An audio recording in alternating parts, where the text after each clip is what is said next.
I think that it's important to clarify terminology, even though people might think it's picayune. I do believe that the terminology used can, I hate these postmodern expressions, but can frame a conversation in such a way as for it to be misleading. So we should begin with the terminology. Number one, with some exceptions, I'm not going to deny there's an aspect to it that's valid. I don't think calling this a Zionist perspective has much value. Zionism is an ideology, and residues of that ideology, and really some components, I'm not going to deny that, do determine Israeli policy and do determine the support of Israel.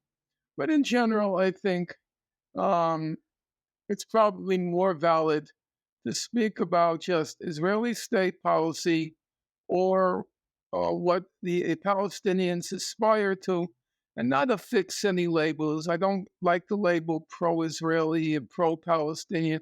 I'm kind of old-fashioned. I believe in pro-truth, pro-justice, anti-truth, anti-justice. Those labels make sense for me.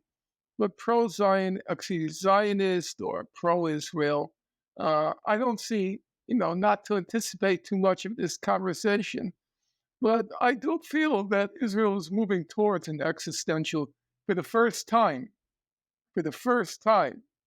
Israel is facing an existential threat. And I can't see how it can be pro-Israel to keep pushing it in a direction that might result in its extinction. So the term pro-Israel within that context doesn't make sense to me. That if by pro-Israel you mean pro the government policy, which is driving it in a direction which, in my view, for the first time in the history of the conflict, might be existential, doesn't make any sense to me. And in the same way, terms like being pro-Zionist doesn't make much sense to me.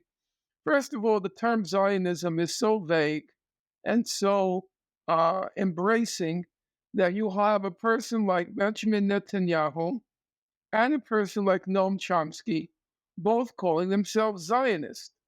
Well, if that term is so capacious as to embrace, on one end of the spectrum, Benjamin Netanyahu, and at the other end of the spectrum, Noam Chomsky, it can be very illuminating.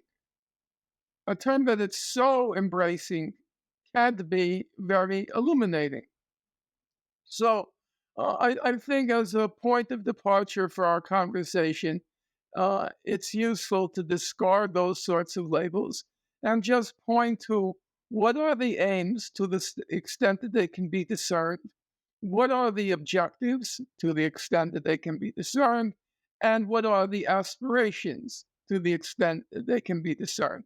That, to me, is a much more sensible way to move forward.